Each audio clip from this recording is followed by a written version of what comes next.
Баршаңызға сәлем, арнамда көргеніме қуаныштымын. Бүгін сіздермен дәл осындай бір жасағаннан шығатын қызыл мақпал, яғни красный бархат тортының жасалу рецептісімен бөлісетін боламын.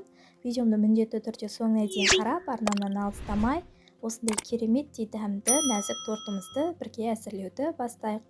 Ең алдымен ыдысымызға маргаринімізді және де шекерімізді салып, миксердің көмегімен бір келгі болғанша жақсылап араластырып алатын боламыз.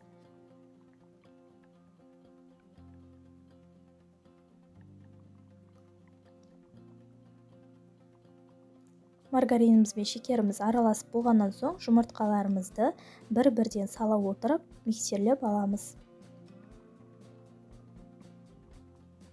Сол кезде біздің бисквиттеріміз жақсы болып көтеріліп шығатын болады.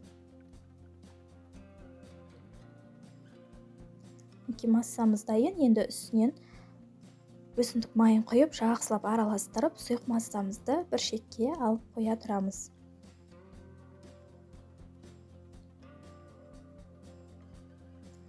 Айранымызға бір шай қасық қопсытқышымызды салып, реакция жүргенін күтетін боламыз. Кемі 5 минутта біздің айранымыз жақсы болып көпіріп шығатын болады. Енді құрғақ ингредиенттерімізді араластырып дайындап аламыз. Алдын ала електен өткізілген ұнымызға қопсытқышымызды және де бір ас қасық какаоымызды және де мен осындай құрғақ пищевой краситель түрін қосатын боламын. Маған бұдан 4 пачка қажет болады. Сол кезде біздің тортымыз қанық қызыл түсте шығатын болады. Немесе гелевой краситель түрін пайдалансаңыздар да болады. Мен қайсысы қолжетімдірек, сол түрін пайдаландым. Барлық құрғақ ингредиенттеріміз жақсылап араластырып дайындап аламыз. Міне айранымыз да көпіріп дайын болды. Енді жаңа алдын ала сұйық массамызға айранымызды құйып, жақсылап миксерлеп алғаннан соң құрғақ ингредиенттерімізді 3 бөлікке бөле отырып, аз-аздан қосып, массамызды дайындап алатын боламыз. Көріп тұрғандарыңыздай біздің массамыз қызғылт түске боялуда.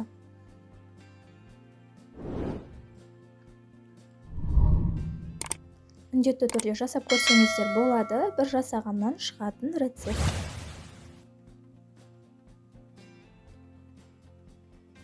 Неге бізде қатты қоюда, қатты сұйықта емес, орташа консистенция пайда болды. Енді массамызды 2 немесе 3 бөлікке бөліп формамызға салып, қысып тұрған пеште 180 градуста 25-30 минуттан пісіріп алатын боламыз. Біздің қорждарымыз пісіп шықты. Енді кремімізді дайындайтын боламыз. Кілегейімізге қант ұнтағын салып, жақсылап араластырып, және де оның үстінен сүзбелі ірімшігімізді де салып, кремімізді дайындап алатын боламыз. Рецептінің толық құрамын төменгі описание бөліміне жазып қалдыратын боламын. Сол жерден қарап, құрамын азайтып немесе көбейтіп жасай берсеңіздер болады. Мендегі форма 26 сантиметр. Мінекей креміміз дайын болды. Енді тортымызды жинақтайтын боламыз. Қорждарыңыз үлкен болса, ортасынан бөліп, 2 немесе 3 бөлікке бөліп алсаңыздар да болады. Кондитерский мешогымызға кремімізді салып, дәл осылай видеодағыдай кремімізді қорждарымызға жағып, тортымызды шетінен жинақтап шығатын боламыз.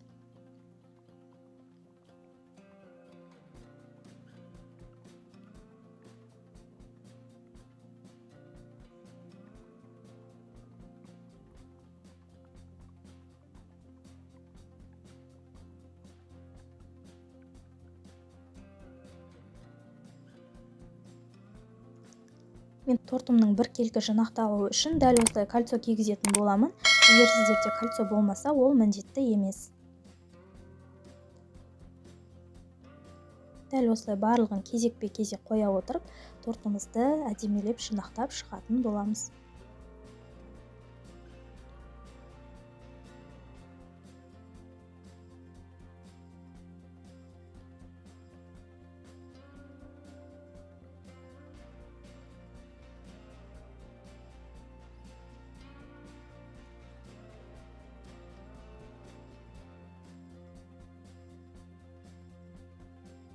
Тортымыз жақсылап жинақталып болғаннан соң осылай кольцомен кемі 2-3 сағатқа тоңазытқышқа қалдырсаңыздар болады. Сол кезде біздің тортымыз формасын жақсы сақтап, әдемі болып кремі де сіңіп шығатын болады.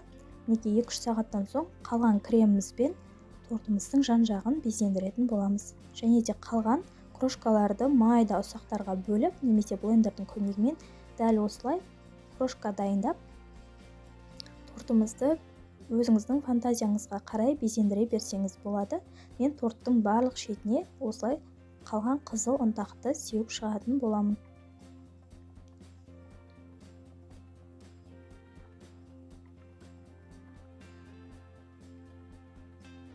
Мінекей көріп тұрғандарыңыздай біздің тортымыз дайын болды. Міндетті түрде жасап көріңіздер, ас болсын. Достар, видеомды соңына дейін көргендеріңіз үшін рахмет. Сіздермен болған Ариана.